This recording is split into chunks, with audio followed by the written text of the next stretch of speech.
जय माता की, राधे राधे आप सभी को। तो जैसा कि आप सभी को पता है 2024 का करवा चौथ का व्रत 20 अक्टूबर दिन रविवार को हो रहा है।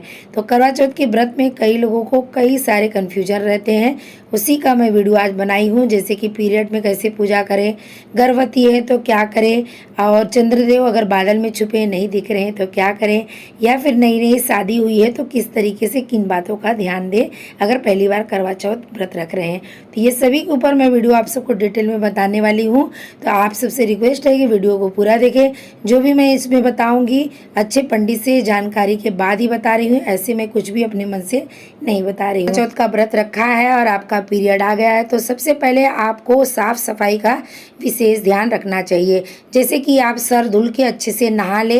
बहुत सारे लोग बोलते हैं कि करवा चौथ में बाल नहीं धुलना चाहिए, लेकिन ऐसा नहीं है। जब कोई त्यौहार रहता है तो उसमें वार का महत्व नहीं रखते हैं, यानी कि इमरजेंसी में आप सर धो के नहाएंगे तो उसमें कोई दोष नहीं रहेगा, क्योंकि पूजा पाठ का समय है तो अशुद्धि रहेगा तो अच्छा नहीं रहता है। उसके बाद आप 16 श्रृंगार कर सकते हैं, श्रृंगार का कोई दोष नहीं रहता है, क्योंकि ये सुहागिन औरत का व्रत रहता है तो आप सारा श्रृंगार कर सकते हैं। सिंदूर जो है आप अपने किसी के परिवार से मांग के उसको लगा सकते हैं। व्रत आप पूरा रखेंगे, जिस प्रकार से व्रत रखते हैं उसी प्रकार से व्रत रखेंगे।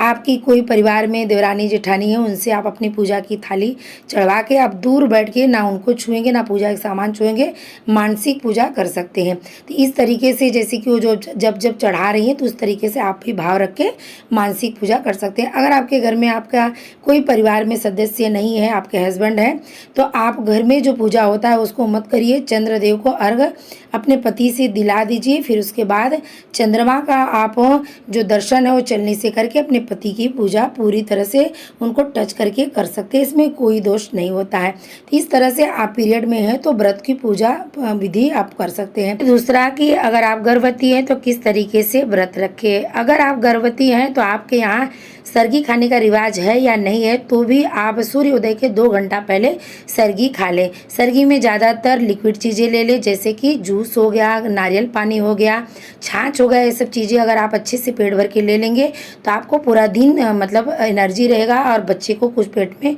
प्रॉब्लम नहीं होगा।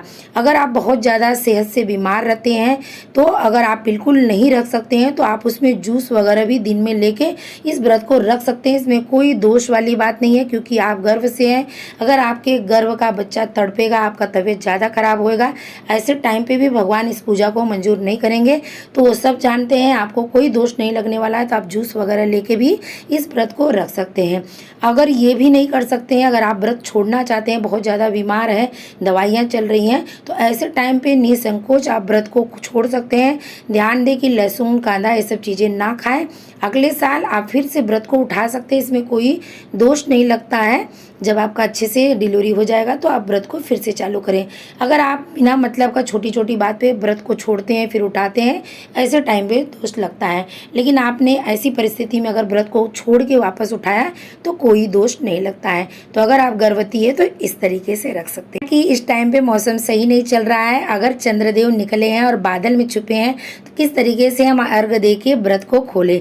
तो देखिए, अगर जब टाइमिंग होता है ना सब जगह चंद्रदेव का निकलने का, जैसे कि हमारे मुंबई में 7:40 पे है, तो ऐसे ही अलग अलग जगह पे अलग अलग टाइमिंग है।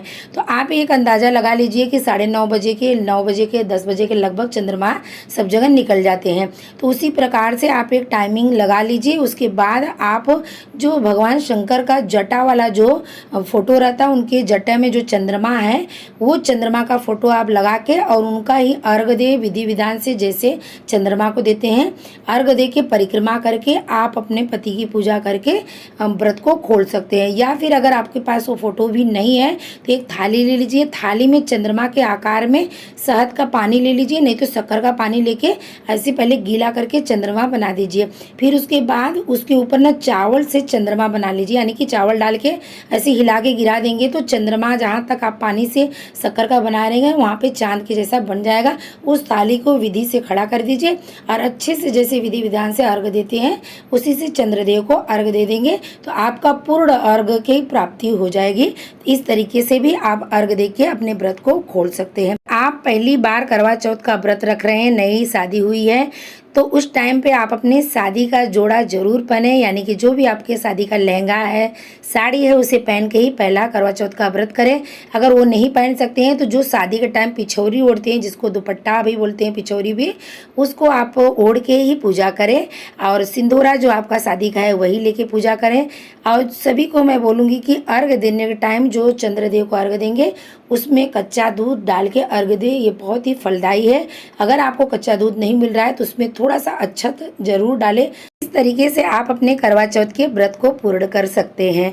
तो ये जो भी मैंने आप सबको जानकारी दी, मैं अच्छे पंडित से इसको पहले जानकारी इकट्ठा की हूँ, फिर मैं आप सब तक पहुँचाई हूँ। तो आप निसंकोच इस नियम से कर सकते हैं।